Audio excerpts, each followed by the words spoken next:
Hello, lovely people. Welcome to the Geek Cupboard. I am Penge, and it's Sunday night, which means more Sunday night story time here in the Geek Cupboard with Tally Ho. So get your tea, get your comfy seat, settle down, and we will continue our tale. So, a quick recap. Last time we went on the hunt upon our horse called, somewhat brilliantly, Sassy Sunshine, which is an amazing name. That's one of the highlights of the story so far. And we tried to chat with a few people with differing levels of success. So we had a chat with Aunt Primrose about figs, which didn't go entirely according to plan. We then tried but failed to drive a bit of a wedge between Rory and Frankincense. We attempted to talk to Colonel Firesnuff, but he was having absolutely none of it at all. And then we removed a twig and a leaf, I think it was, from Rory's hair, where I think we had a bit of a moment, which was quite good. That was quite a good thing. We kind of tried to get back on track with our little sort of subtle, not over-the-top romancing of Rory. We also then met Figs lurking around the walls of the estate, and then the part ended with the news that Mopsy is expecting us to smuggle Figs into Ritornello,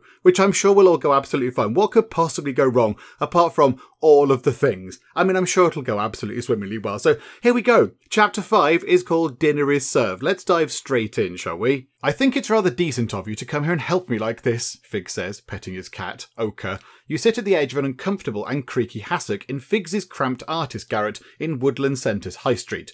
The whitewash walls bristle with hideous abstract paintings at different stages of completion, and the floor is bespattered with a thick layer of dried paint. Bespattered. That's a good word, isn't it? I like that word. You don't see the word bespattered around enough these days. I'm going to try and use it a bit more often, at least 3 times in the next week. There we go. I'm not the tidiest painter, Fig says. That's because I paint with passion. I let out what is inside of me. He points to a particularly large canvas in progress, which depicts a series of brightly clashing zigzags and question marks with a balloon or a lollipop atop them. The painting is titled Our Present State of Government. As you can see, I'm not above social commentary. Getting to the point at hand, you say. Mopsy said that you're in need of assistance. Mopsy had been absolutely insistent, in fact, and she enlisted Rory's aid in persuading you that you simply had to head into town and do whatever Figs needed you to do. Okay, I was wondering that. I was wondering whether Rory would get involved. So there we go. Our master is on board with this little plot. You think back to that moment just a few hours ago when Rory and Frankincense had returned to the crowd after having their talk. A brief flashback. Okay, right, so we're going back in time toward the end of the end of the hunt. My good friends, Frankincense had said, tapping on a glass with a fork, Rory and I have a very exciting announcement to make. We are officially announcing that we're engaged to be married and that we have set a date. We will be married in 3 months, here at Ritornello. She paused for Rory to chime in. Yes, rather, added Rory. Just as she said, can't really add much to that, so cheers. Rory looked happy. The weight of the decision finally lifted from his mind. Frankincense looked over to you after she finished speaking, and then looked quickly away, flushing. There was applause and congratulations all round. Aunt Primrose looked quite pleased, and told Rory that he had done the right thing. It was in the context of this fraught emotional moment that Mopsy collared Rory and told him to order you to help Figs. Oh, go on, cupboard, Rory said. Do what Mopsy entreats. She and Figs deserve a little happiness. Why did we agree? Okay, so I did it solely because Rory asked me to, but I did it under protest. I specifically wanted to help Mopsy and Figs. I thought that getting involved in Mopsy and Figs' scheme directly would be the best way to keep things from getting out of hand. Okay, I mean, would we want to help them? I mean, maybe we would. We seem to get on with Mopsy. We seem to be quite friendly with her. When we arrived, she put her hands over her eyes, I think, and was like, guess who, cupboard? Yeah, let's go for that. She seems nice. She seems all sorts of happy and upbeat about the world and such. I specifically wanted to help them, absolutely. Of course, you said, when Mopsy and Rory asked. I'd be more than happy to assist in any way possible. That's jolly good of you, cupboard, Rory said. I cannot bear to see Mopsy cry, especially at a time like this. Bring him right away, Mopsy said. Every minute is an eternity. Okay, so a little flashback, then we go back to Figs' studio. And so that is our plan, Figs concludes. What do you think? I'm sorry, sir. Could you say that one more time? I was lost in a reverie. Figs paces back and forth in front of you, hands clasped behind his back. I was saying that you need to help me prepare a disguise, so I can stroll into Ritornello unchallenged. Rory always speaks of your knowledge of clothing and fashion, and so naturally I assumed... He trails off. But disguised as what? Figs brightens. That's the genius part of the plan. As you may know, one Professor Clarence Q. Hickory was scheduled to join the throng at Primrose's, but according to local gossip, he had to cancel his travel plans at the last moment. sent his apologies and so forth. My notion is that I simply disguise myself as this Dr. Clarence Q. Hickory and saunter in. That's your plan. Sort of said, I imagine with an undertone of sort of scepticism. Well, it's Mopsy's plan. She's very clever. Told her aunt that she needed to place a call in order to purchase some bicarbonate of soda, but instead she had a telegram sent to me. Clever girl. See here. He holds out the telegram for you to read. Disguise as Professor Clarence Q. Hickory. Stop. We'll send cupboard to help you. Stop. Come to dinner. Stop. Butterscotch. Stop. What is that butterscotch at the end? Figs chortles. We have many private little jokes that only we understand. It's like our own secret language. For example, if she says butterscotch, that means I love you, my sweet and cuddly yum-yum. She calls me her yum-yum. Oh, dear me. Okay, that's quite enough about you being her yum-yum. Let us pass to practical matters and discuss the issue of disguise. I can see your eyes practically sparkle with love when you speak of her. I wonder if you would tell me why butterscotch? Do you know what? Yeah, I need to know why butterscotch. Why that? Did they have some butterscotch once and it was very nice or something? I don't know. That's intriguing. It's rather a personal story. I'm keen to hear it. Figs laughs. Oh, very well. Once we were showing a butterscotch sundae and I exclaimed, yum yum, you know, as people do when they eat something tasty. Yes, I'm familiar with the situation you describe. I feel like Cupboard here is just being incredibly patient. And so she said that I was as delicious as that butterscotch sundae, and then I said no, she was as delicious as the aforementioned sundae, and so on and so on. And so when we say butterscotch, it is a reminder of that blessed moment of love. Fig strokes his chin and looks around his room. I have this Dr. Hickory's book somewhere around here. Ah, there it is. He pulls a hardcover book out from under a glass of water on his windowsill, tipping the glass out of the window. Here, Releasing the Hidden Potential of Your Hitherto Unawakened Mind in 12 Easy Steps. Sounds pretty brainy. Did you say Releasing the Hidden Potential of Your Hitherto Unawakened Mind in 12 Easy Steps? Figs looks at the cover of the book. Yes, that's the book that Aunt Primrose gave Rory to read. I'm not surprised. She's been reading a good deal of him. People say he's the second coming of Isaac Newton and some other famous smart person, all rolled into one, and she's keen to see what the fuss is all about. She never met him. The man is practically a recluse. But there's a photo of him on the back. That's what we need. He shows you the back of the book, which has a rather blurry photo of a fellow with a big, bushy ginger moustache and a beard. You see, Fig says, you can't see too much of him. If we just get the whiskers right and dress like a genius professor, I should be fine. I mean, the pressure is certainly on now, isn't it? The pressure is definitely on for us to do a good disguise. But okay, right, let's see where this goes. I assume you have the elements of a costume. We need a wig, a false beard and a moustache. And the appropriate clothing, you say. I rather thought you'd take care of that, Fig said, looking surprised. Rory always says you are a miracle worker. Do you have any money with which to purchase a costume? I have nothing, Fig shrugs. That is the nature of the struggling artist's life. Mopsy said that you would take care of all that. You sigh slowly. Did she indeed? All right, let's get started. Make haste, Cupboard. I am in agony until I behold my Mopsy. You will need to decide how to disguise Figs. You could try to assemble something from whatever odds and ends Figs has lying around his house. That has the advantage of being free, but the quality would likely be poor. There is a theatrical supply store a few blocks away, which would probably have exactly what you need but are rather expensive. The middle ground will be to rummage through the thrift shop below Figs' building. The thrift shop is cheap, but probably won't have anything perfect, but maybe they'll have something you can use. Okay, right, Figs' studio, I think that sounds terrible. That sounds like a terrible idea. So it's either going to be spend 6 of our monies or spend 12 of our monies, which are called readies, which I do quite like that. So go to the thrift shop is 6, go to the fancy theatrical supply shop, and that's 12.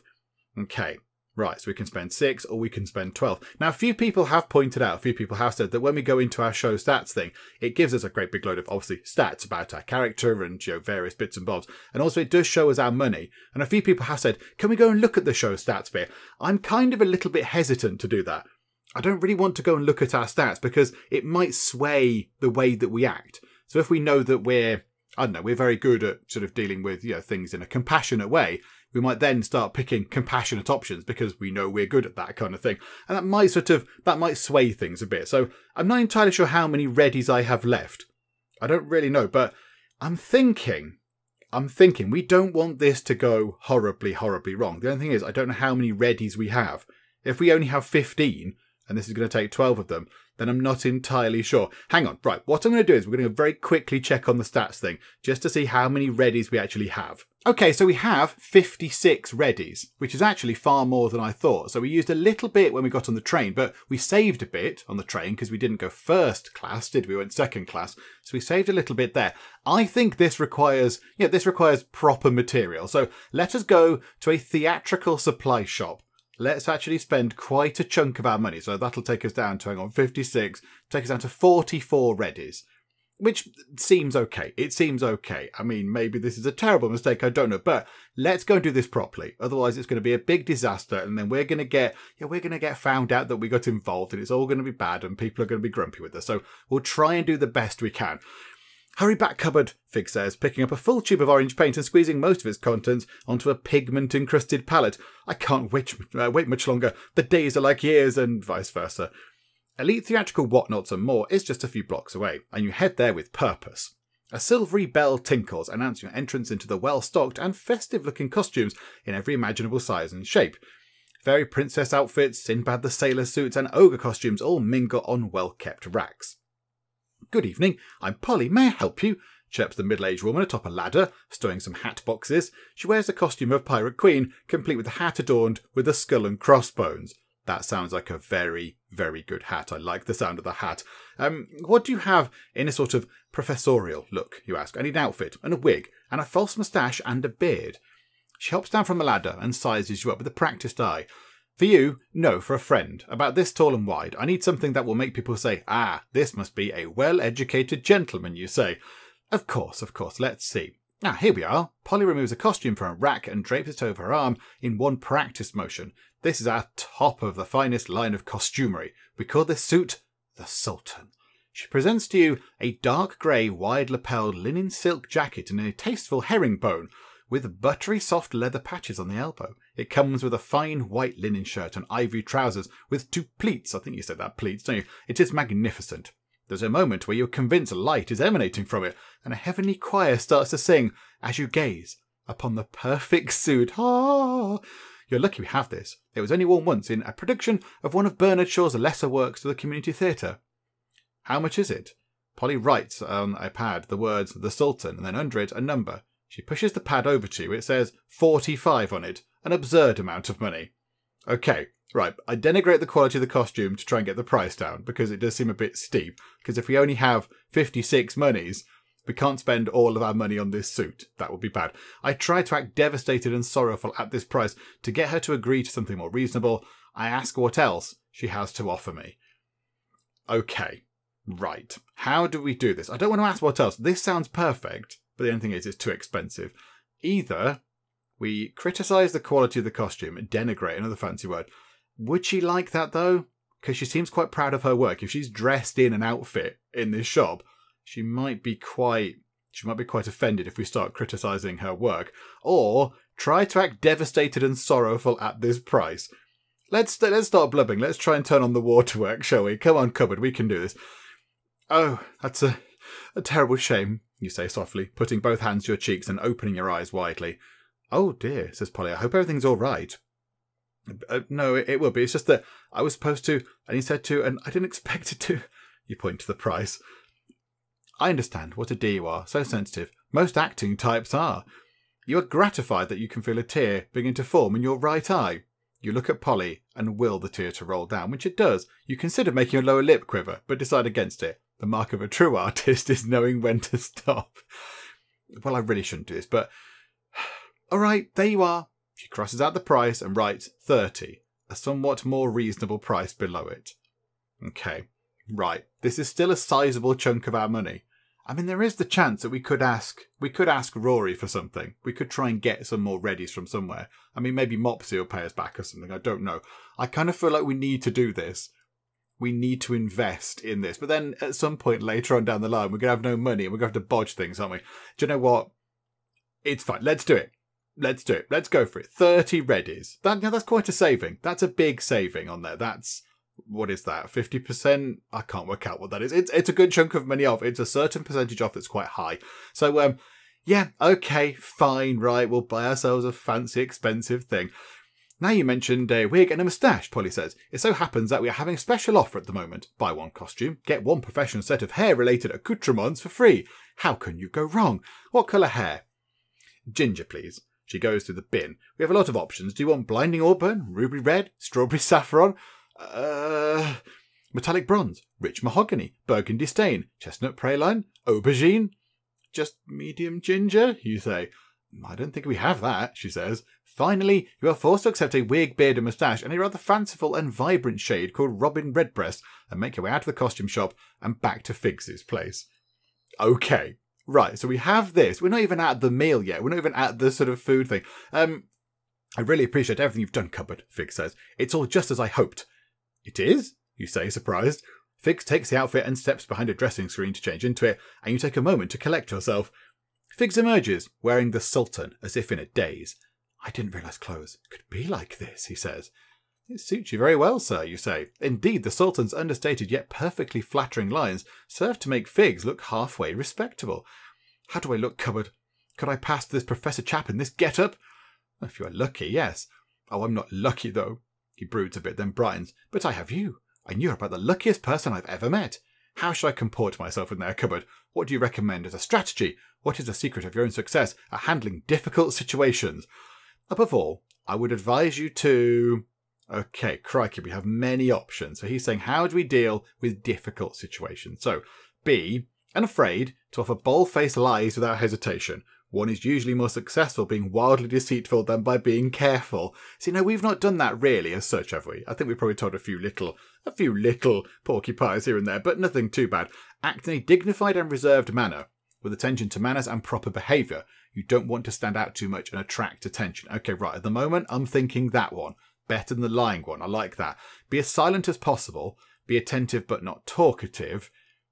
Okay, now that might come across as being a bit rude. I like that. Dignified and reserved is better than being silent. Go with your instincts. No, because Fig's instincts are all over the place. He's a kind of a crazy person, so no, not that. Try to speak intelligently, as a scholarly professor might, but keep a low profile. Don't engage in intimate conversation. Okay, again, I don't know if Figs would be able to speak intelligently as a scholarly professor might. I think he might struggle. Or attempt to convince people that you are a professor without actually telling too many lies. They will be difficult for you to keep track of. And don't discuss sophisticated issues either. I'll go for this. I like that. Just be dignified, reserved, do things properly, and people will just assume that you are a professor and they'll hopefully not quiz you too much about things. Yeah, there you go. Yes, you don't want to stand out too much and attract attention. Let's go for that one. Yes, please. And that's your secret to success. That is what I might do if I were in your position and if I had your particular gifts. All right, Cupboard, let's see about this wig and beard. What a bright colour, he says, putting the wig on and holding the beard and moustache up to his face. Vibrant. They didn't have a more natural colour, I fear, you say. I think this will do, Fig says at last. I have here a few different types of adhesive left over from an old school project I was working on. An old project, sorry, I don't know where I got school from. I saw stool and put school in. From an old project I was working on, not related to a school at all. Which should I use? He indicates the options, sitting on a low stool. There is some of that new cello tape that you've been seeing advertisements for. That would have the advantage of being the most comfortable for Figs, but it will probably not look quite as natural as other adhesives. There's a very old and dusty bottle of spirit gum, which will look best of all, but can be rather uncomfortable to wear, and the age of the bottle gives you pause. Finally, there is also some strong glue, which is reasonably comfortable to wear and would look fine. However, there is the problem of the unpleasant odour of glue, which will certainly linger on your person. Clearly, you say, a situation like this calls for... Okay, right, this is getting very intricate, isn't it?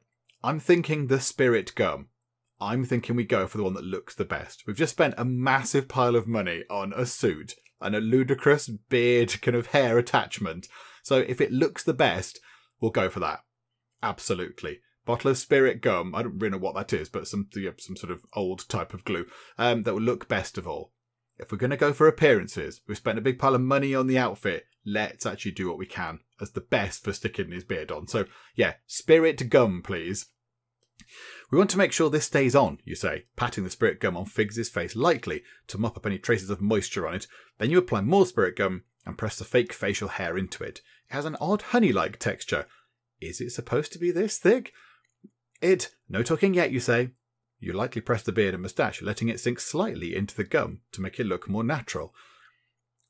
Shh, wait a moment. You look at Figs carefully and then nod. All right, it's as good as it's going to get. Now, what were you saying? It just that it feels rather tight on my skin. You get used to it. Rather tighter than one would want, and itchy. Is it bearable, you ask? Anything is bearable for Mopsy. I appreciate it, Cupboard, I really do. Figs inspects himself in the mirror. Not bad, Figs says. I think we're able to do this, Cupboard, won't we?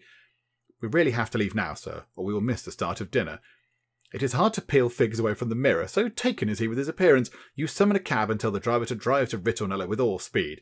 In the cab, Figs chatters away about true love and the delight it brings, and you look out the window, his voice fading out as you allow your thoughts to wander. Who or what do you daydream about? Oh, this is brilliant. Okay, so Rory, whom I love. I mean, it's going to be that one, isn't it? Frankincense, for whom I have very deep feelings. Again, I mean, the love triangle is still sort of there. I feel like the link between Rory and Frankincense is a little bit stronger. And the link between us and Rory is quite strong.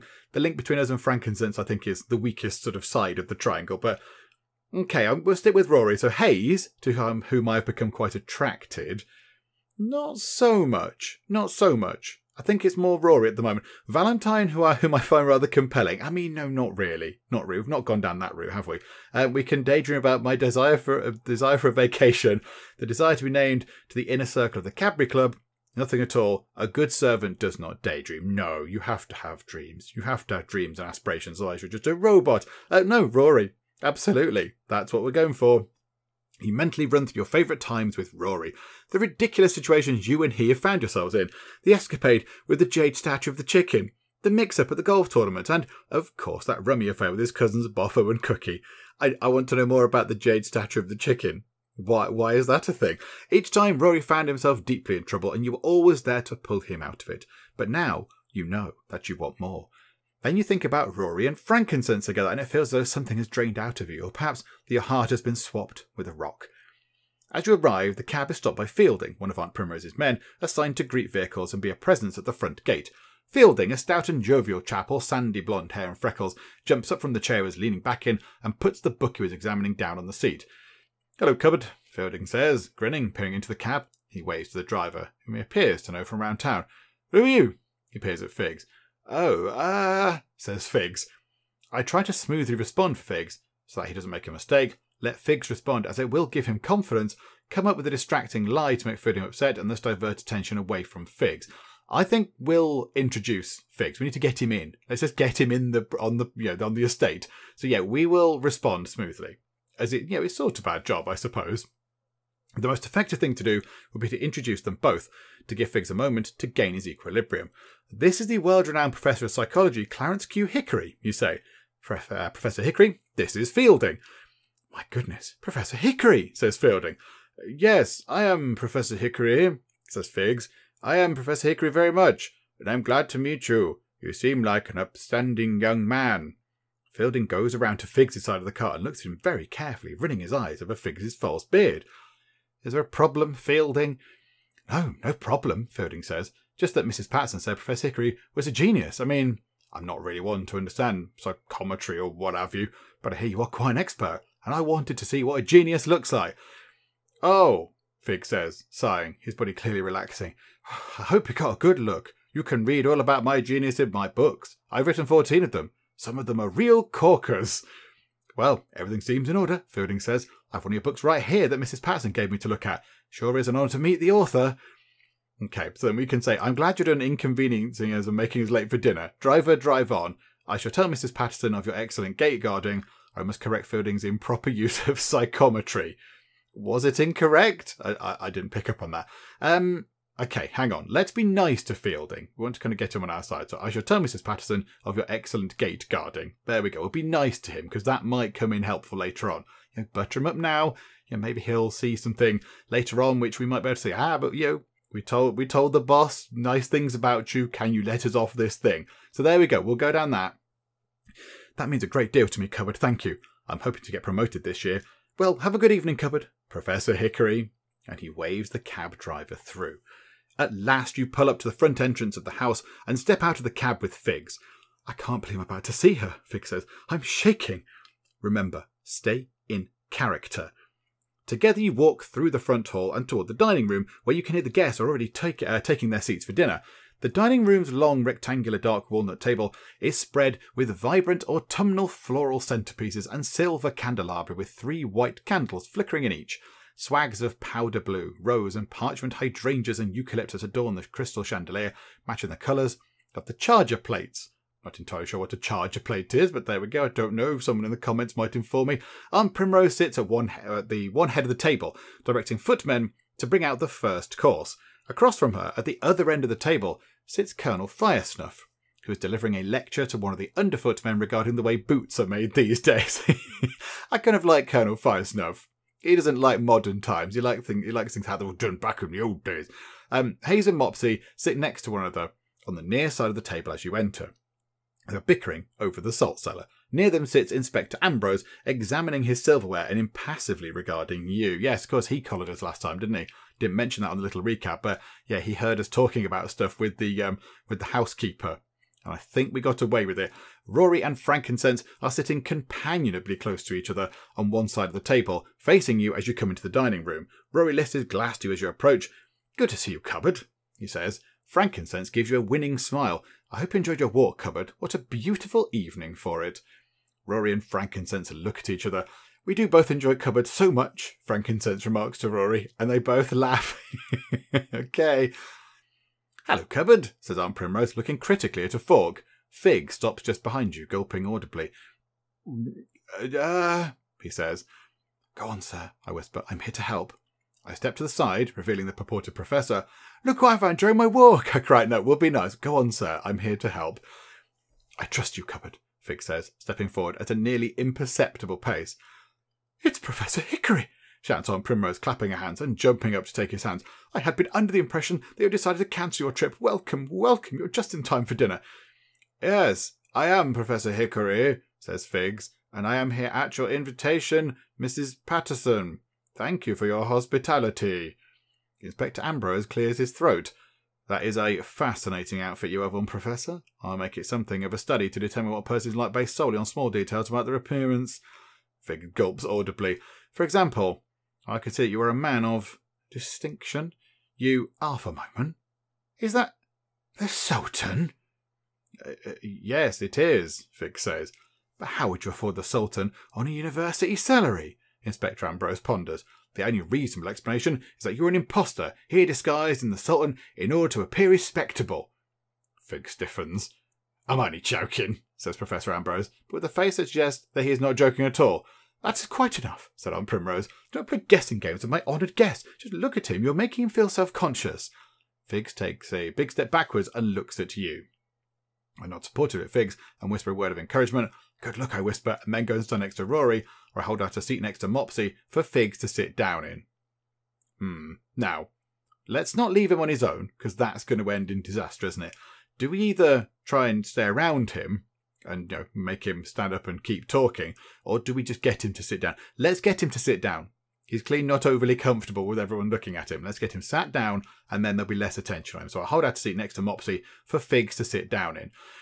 "If you would like to take a seat, sir," you say, holding out the chair next to Mopsy, "you might take this one, which I've chosen at random from the ones available." "Oh, I suppose that's all right," said Aunt Primrose, disappointed. "I thought you might sit next to me, but sit wherever you like. We're all one big happy family here." Figs, as if he cannot believe his luck, sits next to Mopsy. Actually, is this a bad idea? Is this a bad idea? Are they going to give the game away with the, like giggling and all that kind of stuff? "Cupboard," says Aunt Primrose.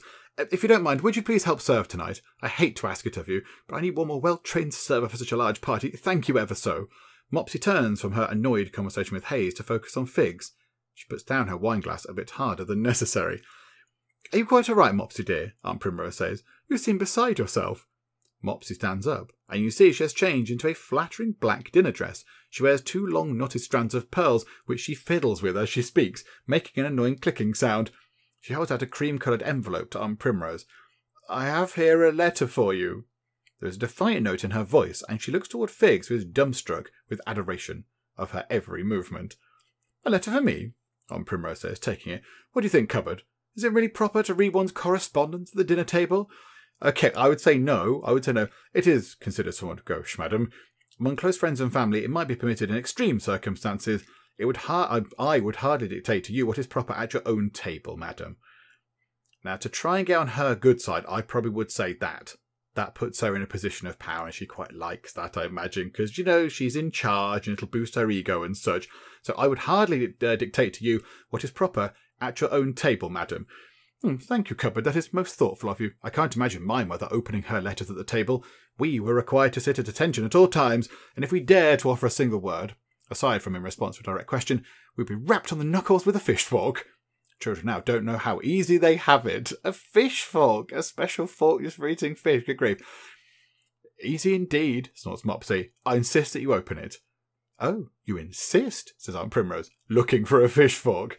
Yes, Mopsy says, clicking her pearls. You'll find inside it a most important document that I wrote, in which I express my deepest thoughts. Click. She beams at Figs, and then at you. Aunt Primrose opens the letter and removes the pale pink piece of stationery inside. She clears her throat and reads the letter, her voice growing louder and higher pitched as she reads. Dear Aunt Primrose, I have something to declare. You won't like it, so be aware. Can you hear my nightly cries from hearing all your dirty lies? How can you treat me the way you do? You grind me underneath your shoe. I'm feeling like a raw cashew. I know you're hearing nothing new, and so I bid to you adieu. Sincerely, Mopsy. Uh-oh. Oh my goodness me. Oh my goodness me. It's all going to explode. What is the meaning of this, Mopsy? Yells Aunt Primrose. How dare you write such an impertinent poem to me? It's the truth, says Mopsy, and I have the courage to show it to you now. You will never separate me from my love. I already have, and I will continue to do so, fumes Aunt Primrose, but Mopsy just smiles at Figs, who seems in awe of Mopsy's lyric. I am more determined than ever, says Aunt Primrose, to keep you from that ghastly man.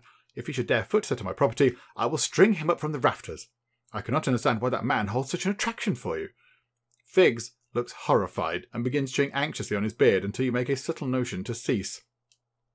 The conversation becomes general for a few moments, but you consider Aunt Primrose's words. If you had to guess, you suspect that she will soon ask the supposed Professor Hickory his professional opinion about Mopsy's love for Figs, to demonstrate to Mopsy that her overwhelming passion is not wholly rational.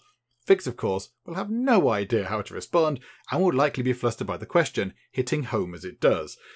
You look again at Aunt Primrose. Yes, the question is definitely coming. What will you do about it? You could help Figs come up with an answer that would be in character for Professor Hickory, which would help Figs maintain his disguise.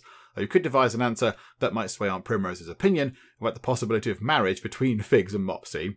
Or you can simply try to maintain the dignity and decorum of dinner, which would probably improve Aunt Primrose's mood. Oh, they're all good options. Oh, they're all good. Okay. So, we get ourselves an answer that would be good for the character, for Professor Hickory. It's not very optimistic about young love. I jotted on a napkin and put it in front of Figs. So that kind of goes against what they want, but it means he can remain at the party. He's less likely to be found out. I must think of an answer that supports young untamed hearts, which should please Mopsy. I should then jot the answer on a napkin. I refrain from assisting, instead serving the table and maintaining dignity and decorum. I mean, really, if we do something, we might get found out. We might get found out. If we write things down on napkins and put it in front of him, somebody might find that out. I'm kind of thinking that we just get on with serving food. Maybe serving food, serving drinks. That'll, distract from the general nonsense that's going on right now. Yeah, let's try and get Aunt Primrose's mood back up a little bit by, getting out some nice food and such like. Let's do this. I think if we were to do that, there is a risk that our notes on napkin get found out. That one there doesn't really help sort of Figs, really, or Mopsy. And that one there pleases Mopsy, but again, yeah, it's a bit risky. It is a bit risky. Let's just, this time, we'll just step back a little bit. We'll just keep going. We'll not draw any attention to ourselves. We won't draw any attention to Figs / Professor Hickory. We'll just, serve some food and such. The Figs may find himself in a tight spot, but it would be very difficult to provide help without Aunt Primrose noticing. Yeah, precisely. And yes, of course, Inspector Ambrose is also watching us as well. So yeah, certainly Inspector Ambrose is watching you steadily, with hands clasped together and both index fingers against his lips. It is rather disquieting. And so, you help to serve a platter of pommes de terre avec poireaux et romarin. I don't know. That's potatoes. Pommes de terre is potatoes. Avec is with. I do not know what the other things are. Something delicious, I'm sure. And give Aunt Primrose special attention and care, to her delight. Even Colonel Firesnuff notes your attentive service, telling Inspector Ambrose quite audibly that, although much of your service is worse than his own staff, there are moments of competence dimly perceivable in you. Wow, thank you, Colonel. Coming from him, that's quite good. Figs nods and smiles, but you can tell it will only be a matter of seconds before... Before what? Oh my goodness me, before what? Aunt Primrose turns to Figs. Professor, you've written a good deal about human psychology. What do you make of a young woman who's become obsessed with a man that most people see as something of a buffoon? I speak here, of course, of a fellow known colloquially as Figs. You would not know the gentleman. He keeps low company, no doubt, and not like you. At any rate, what is your professional opinion of my niece? Auntie, screams Mopsy. I am merely asking what science has to say on the subject. It is not personal, Aunt Primrose says. Well, Professor. That is an excellent question, Fig says. One with a number of considerations that need to be considered. You wrote about this issue at great length in your book, Your Maturing Mind, did you not? Of course I did. I wrote about it very much. As Figs babbles, he looks to you for assistance, but you are busy on the other end of the table. Figs takes a long drink of water and gets a mouthful of wet beard. You know, the brain is very complex. It's difficult to explain to the layman, very complicated. All sorts of little folds and cells. Grey ones, as I understand, Inspector Ambrose says mildly. I think so, yes, Fig says. Yes, says Aunt Primrose, holding up her lorgnette and peering at Figs. I don't know what a lorgnette is. I don't know, is that some sort of... I don't know what that is. A lorgnette. Okay, do you know what? I need to go and find out what that is, because is it like a sort of... some sort of magnifying type thing? Because if she's peering at him, is it like a pair of glasses or something? Hang on, right, to the internet, hang on. Lorgnette. Let's search it. A pair of glasses or opera glasses? Oh, yes, it's the glasses on a handle. Okay, yeah, that's fine. So now she's peering at him, because I suppose the table is quite long. Oh, no. Oh, no, it's all going to go wrong. There's a blessed lull in the conversation as the guests feast on the jambon au jus. Okay, so that's ham with... sauce, I suppose. Jus is that sauce. And pomme de terre avec poireau et romarin. Terrible accent, sorry everyone. Figs is in quite a state. He is sweating profusely and pulls at his collar every time a question is addressed to him. Aunt Primrose looks annoyed, perhaps on the verge of addressing the Professor's odd behaviour. Inspector Ambrose, perched on his chair, owl-like, writes intently in his notebook, looking up every so often with a faintly amused expression at Figs. You know what the Professor would enjoy? Frankincense says, suddenly putting down her fork. Aunt Primrose looks at Frankincense, and then at Frankincense's plate, which has some food that Frankincense bought for herself. A stew of grains, escarole, and mushrooms. Aunt Primrose wrinkles her nose. What do you have in mind? Perhaps the good Professor would like to take a turn through your art gallery before we have our dessert. You do like fine art, don't you, Professor? And this house has such a lovely collection. What a fine idea, says Aunt Primrose. Yes, says Figs. I would be very interested to see your artwork. Here, Figs turns to you. I would be especially interested in seeing any new acquisitions. He winks at you several times. Stop it, Figs. Don't give the game away. Wonderful, says Aunt Primrose. Cupboard, why don't you accompany us and teach Mopsy something about art, or anything at all, really? Okay, now yes, he is going to be a bit disappointed because his picture is not going to be there because we screwed it up and threw it into an urn. Okay, I don't know if that's such a good idea, madam, I say to Aunt Primrose. It may be bad for the digestion if we got up in the middle of the meal. A fine suggestion, but surely Professor Hickory will be much happier here, I say, making an imploring expression at Mopsy and Rory. Okay. I think it's a bad idea. I think it's a bad idea if we go a-wandering. Let's go for this. Let's go for this. It may be bad for the digestion if we got up in the middle of the meal. That's quite a sort of noble, sort of honourable thing to do, isn't it? It's the right thing to do in terms of manners and decorum. You don't get up in the middle of the meal and go wandering. You finish your meal. So let's go for that. Let's try and keep that. That is a myth, says Frankincense. It can be very healthy for one's intestines to take a brief walk during a meal. I don't know I care too much about intestines, says Aunt Primrose, but I appreciate the sentiment. Now come, Professor, if you want to take a look. I don't mind if I do, Fig says, rubbing his hands together. I just collect the things, says Aunt Primrose. I never know what to say about them when guests ask penetrating questions about art. Come along now. You follow Aunt Primrose and Figs into the art gallery. I kind of felt this was always going to happen, wasn't it? This was, whether we tried to make it happen or not, it was always going to happen, with Mopsy close behind, writing in her diary as she walks. As you can see, Professor, I mainly collect landscapes and seascapes from the olden times. Dutch, Flemish, some still lifes. I like to go to auctions, she says. It's a rush of energy, holding up that paddle. Sometimes the art dealer comes by and gives me a good deal on a half dozen at a time. It provides a touch of class to the house. My mother and father, God rest their souls, collected them like mad, and I suppose I'm doing my part to keep up the dignity of the household by collecting some fine art. Figs is not listening. Are these all of the paintings? He asks. Or is this merely the section with the paintings of lower quality? Aunt Primrose whips around to face the Professor. Oh no. Right, okay, so she's clearly not happy because he's essentially insulting all of the artwork she's got. Okay, right, we step in. I think what Professor Hickory meant is to ask whether this is the section with the paintings of high quality. Isn't that right? Professor Hickory hinted. I distract everyone with a disquisition on the merits of a particular still life. I take Figs' arm and attempt to forcibly guide him back to the dining room. Well, I think that's quite enough art for you for one day. No, we can't do that. Let's go for this first one. We'll try and really hammer the point home that he's made a mistake there. Let's go for that. Figs opens his mouth to protest and closes it grimly. Yes, that is what I meant. Just a bit of wordplay to lighten the mood. Very clever, I'm sure, says Aunt Primrose. Yes, this is where the cream of my collection resides. Enjoyed, Professor Hickory. Figs looks at each piece with a faint show of interest, eyes narrowed at you. Where is my painting? He hisses as he passes. Perhaps you placed it in a place of safety, you whisper back, which seems to mollify him briefly. No, dearie me, he's going to be cross with us. Aunt Primrose, Figs, Mopsy and you head out of the gallery and back through the main hall. You're all about to return to the dining room when Figs points to the upper floor.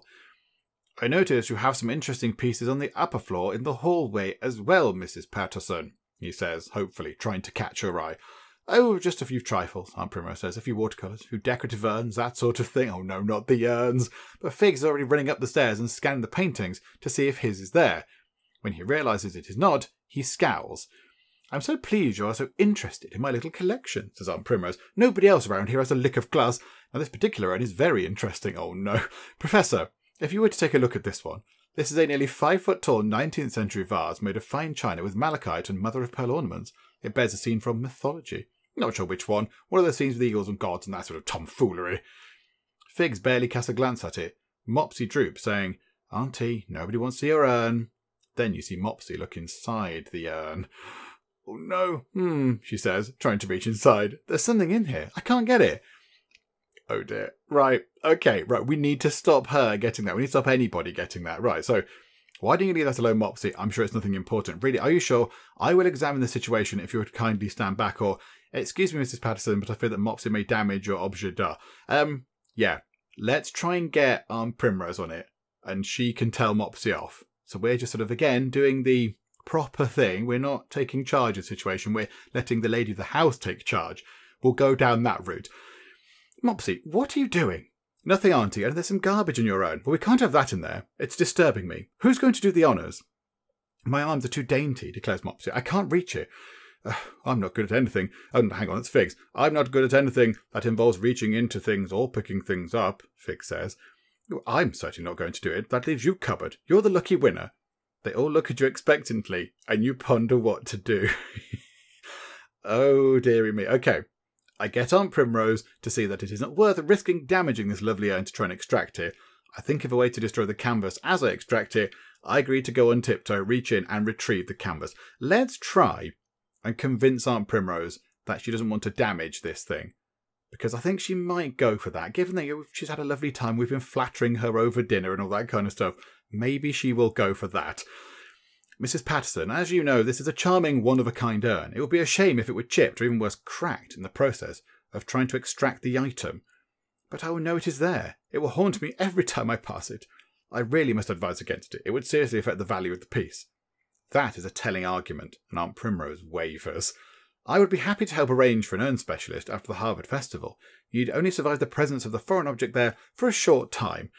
You have persuaded me very well, though it is galling. Come along, everyone. That's quite enough art for one day. She leads Figs, Mopsy, and you back down the stairs and into the dining room to continue dinner. Whew, right, okay, right. We got out of that one. We've escaped that. We've dodged that bullet. Back in the dining room, Aunt Primrose begins talking about your recent adventure with the urn, and you can see Colonel Firestuff's knuckles grow white on his swagger stick. Oh no. Primrose, I believe we're speaking of a particular urn. Yes, I was. A funny thing, Mopsy here noticed, this is the urn upon the second floor. China with malachite and mother-of-pearl decorations. Why, the very one. It seems some litterbug saw fit to discard their trash in it. I meant to tell you this earlier, but I regret to inform you that the litterbug in question is... Yes, Colonel, spit it out, says Aunt Primrose. It is none other than... Me, says Rory. It was me. That is not what I was going to say, sputters Colonel Firesnuff.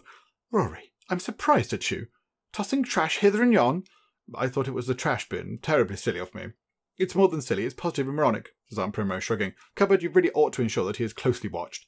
She yells at Rory for a bit, tiring of the task, and then orders the next course to be brought in. Oh, Rory took the flag. I think Rory knew, and he took the flag because he knows that his aunt has got a very low opinion of him, so that's the kind of thing that she would think he would do. Oh, well done, Rory. Good job. What do you think of my chef, Professor? Asks Aunt Primrose, grandly sweeping an arm over the table to indicate the bounty there, laden with yet more food. Jolly good, says Figs. Yes, quite a feast, dear aunt, says Rory, mouthful.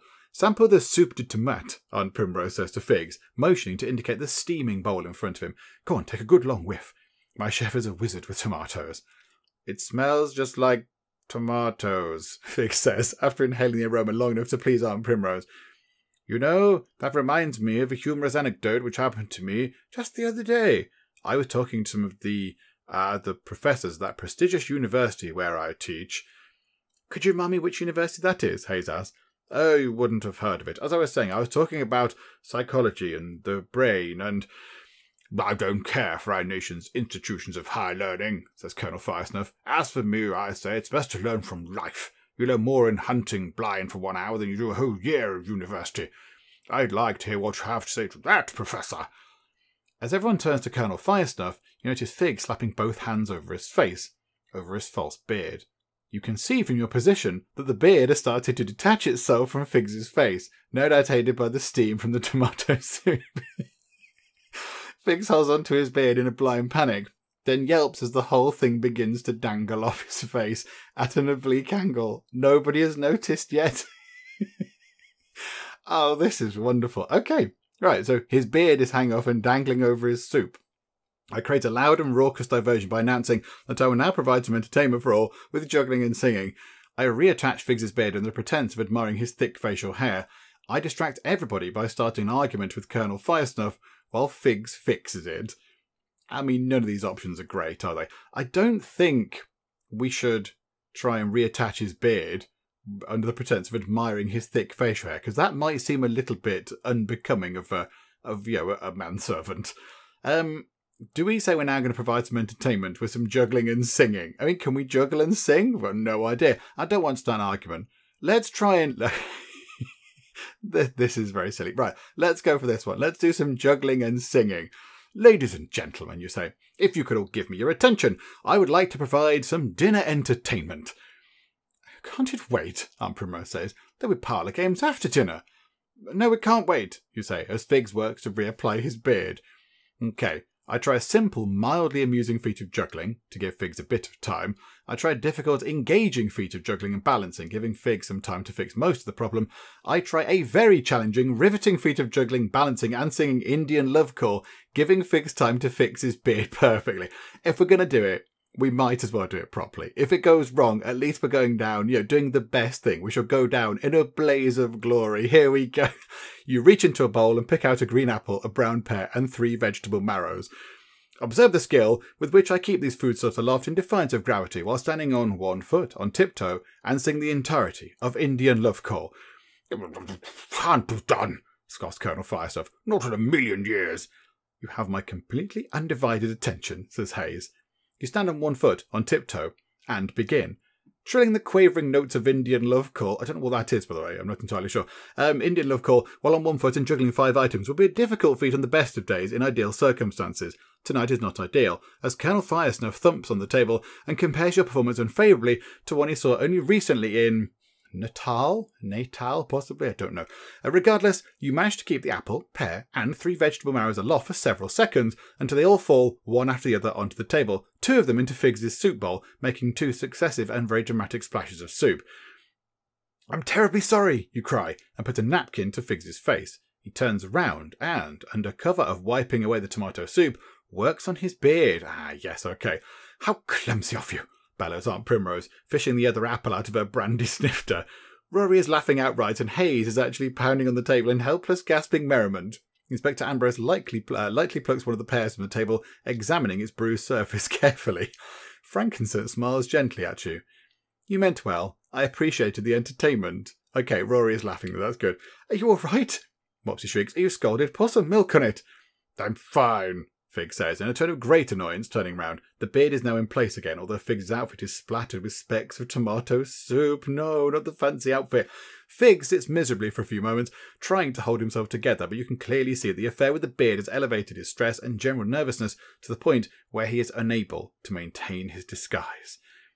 Professor, I wonder whether, begins Aunt Primrose, and this proves to be the last straw. He leaps up from the dining room and runs into the small sitting room, upsetting his wine glass, as he does. Okay, right, he's gone. We've lost him. He's broken.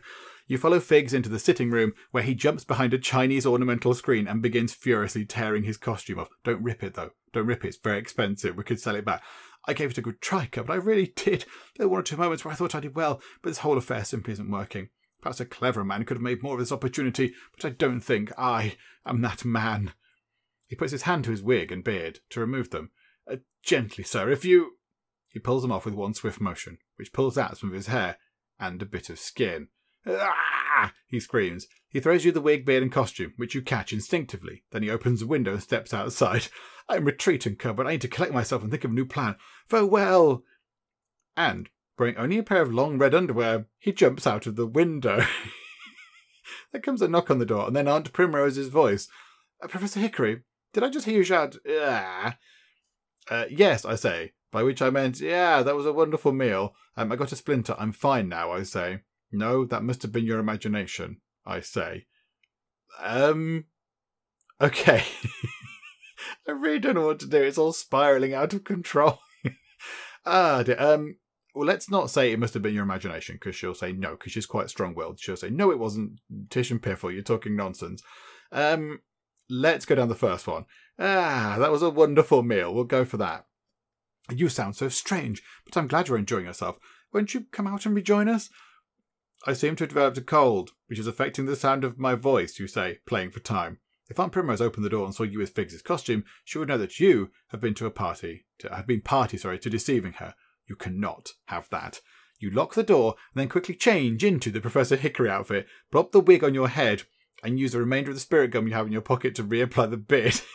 Oh no. No, we're them. Oh dear. You leave your regular clothes behind the ornamental screen. Professor, why is this door locked? Oh, is it? Let me see. I must have locked it by mistake. Just turn the latch. Turn it, you say? Yes, like any door. Really, Professor. You open the door. There we are. Tricky lock, that one, you say, emerging. I mean, this beard must cover a significant portion of our face. Surely people are going to tell. Aunt Primrose looks into the sitting room. Isn't that funny? I somehow thought Cupboard was in there with you. No, haven't seen him. How curious. Now come along, Professor. We're all stretching our legs a bit and recovering a bit of appetite before the banana walnut pie comes out. Bracing yourself and working to get into character, you mingle with the others. Everyone is breaking off into small groups, chatting and strolling about the first floor of the house. Over here, calls Rory, motioning you into a small study off the main hall. We can speak privately in here. You follow Rory in. He closes the door and sits on a chaise longue, moving a large art book that had been resting on it.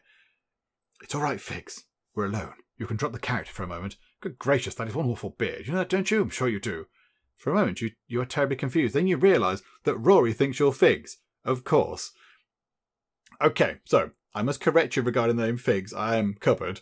A fairly poor beard. We're trying to imitate Figs. What's on your mind? You can tell me all of your deepest secrets as you know.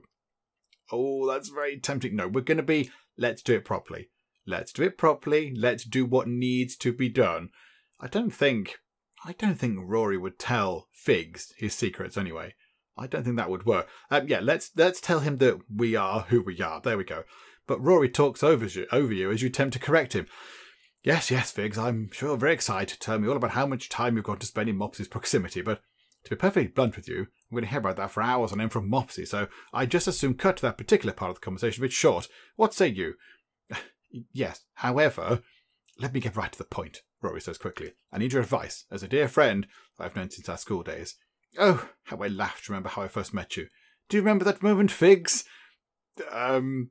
Of course I do. How funny that particular time was. Ah, yes, the time we met. Who could forget? Or no, I don't remember.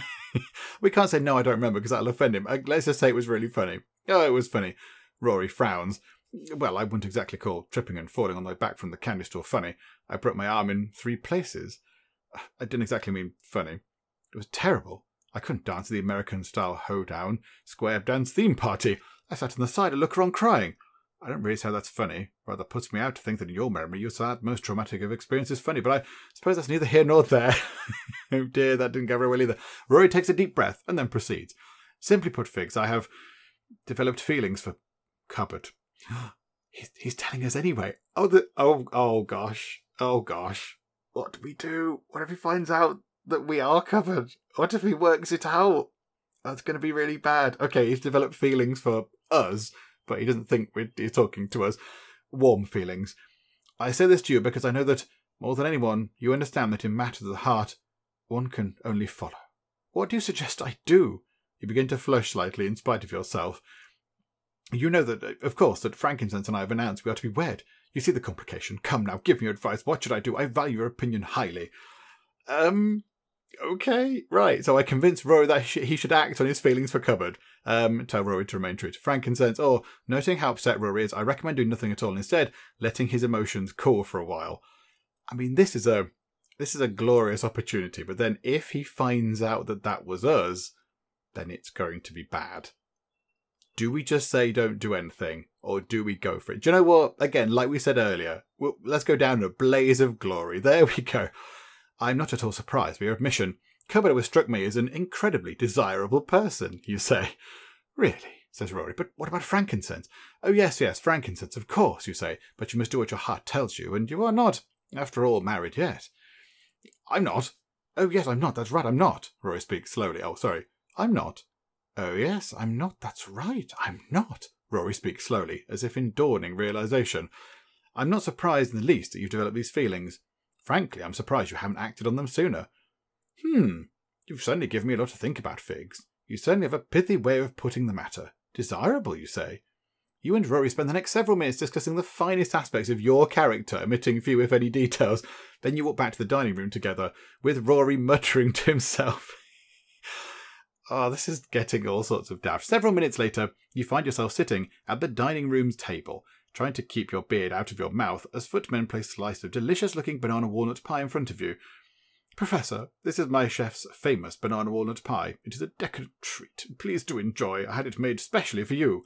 You look up and see Regina Wilhelmina peeking out from behind a side door, watching you suspiciously. When she sees you, she retreats. If you had to guess, Regina is up to something. You wonder if she suspects that you're an imposter and has planned something sneaky to draw you out. You look down at the slice of banana walnut pie that has been placed in front of you, and narrow your eyes.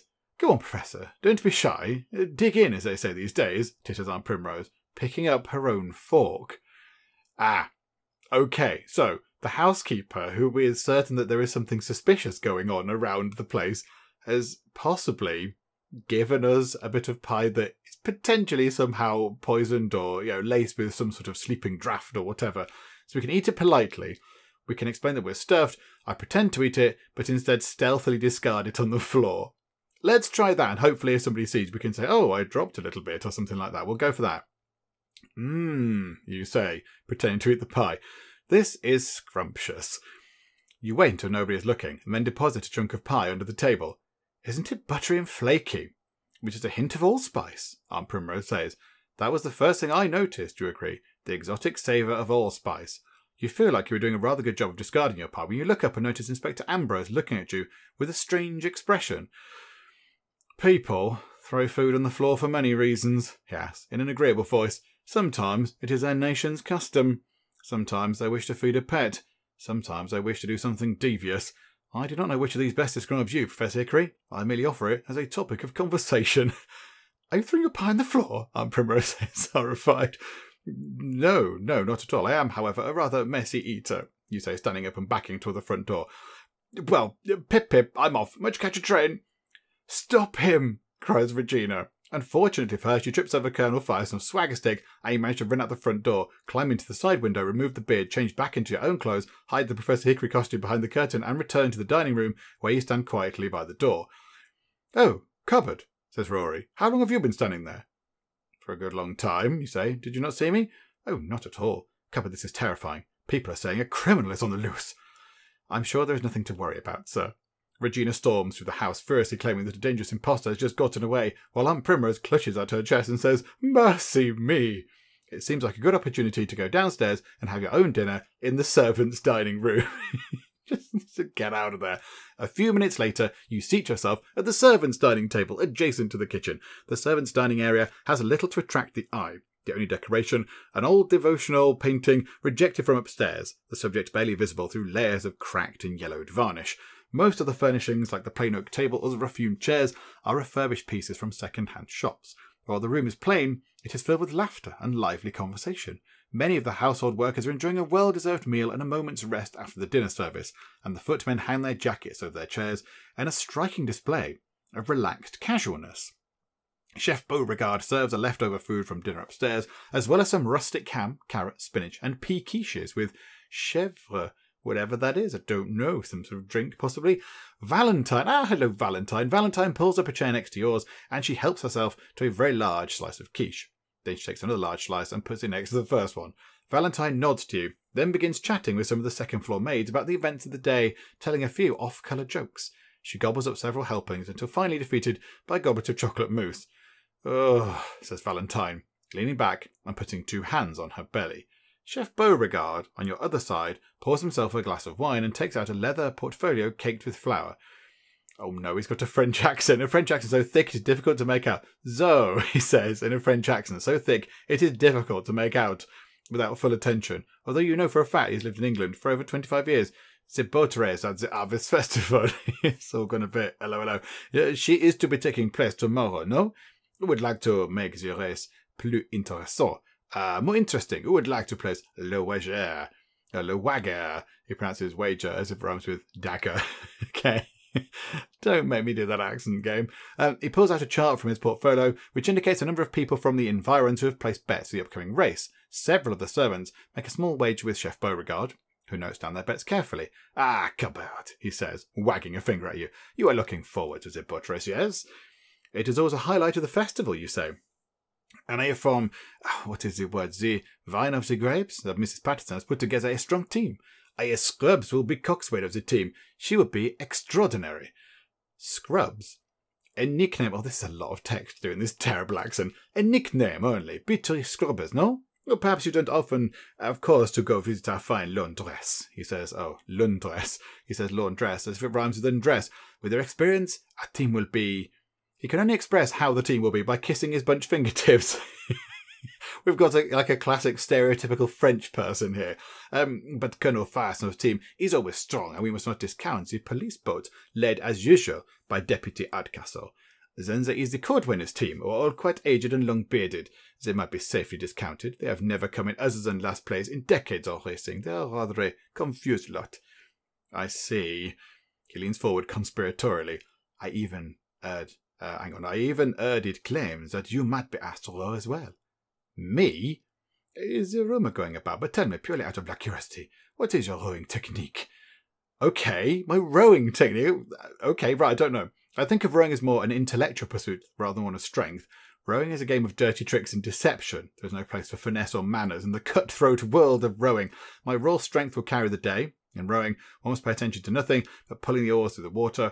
Rowing is a noble sport, and its traditions and regulations should be abided by in the spirit of elegance and fair play. I kind of feel like that's a very cupboard thing to say.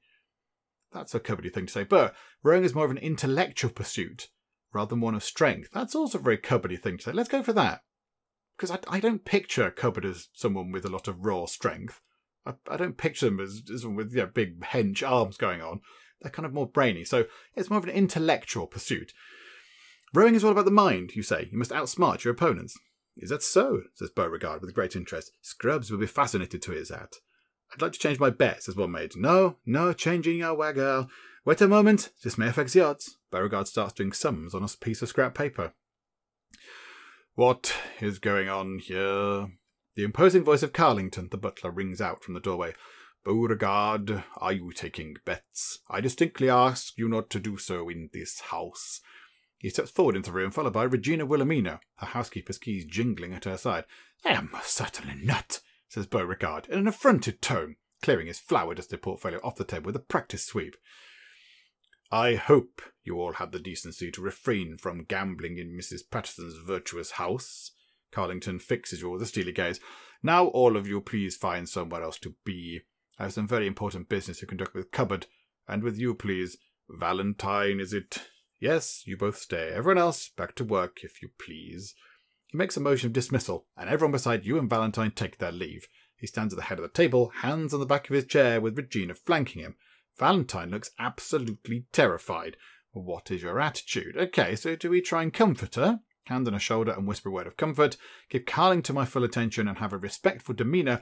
I nod solemnly at Regina, letting her know that she can count on me to work for the interest of the inner circle. Let's nod at Regina. Though she might be part of some grand scheme. Let's do that one. I kind of feel that's what we would do. We would give her a nod to say, look, I'm aware of stuff happening. Okay. Regina nods back to you and makes a complicated finger gesture that is obviously some sort of secret signal. You do your best to mimic it. If you are quite done with stretching your hands, Cupboard, we can begin, Carlington says. This is a serious matter, and I would not wish to have to inform Mrs. Patterson that you are not taking it as seriously as you ought. Let us begin with the facts, Regina says. Carlington clears his throat. You and Valentine arrived at Ritornello together, and so you may be able to shed some light on the subject. What is this about? Blurts out Valentine. Carlington gives Valentine his stern butler look, a look that has historically unnerved strong men and women and made them run crying from the room. I understand, Valentine, that you claim to have been hired by this household. My records, however, show no such hire.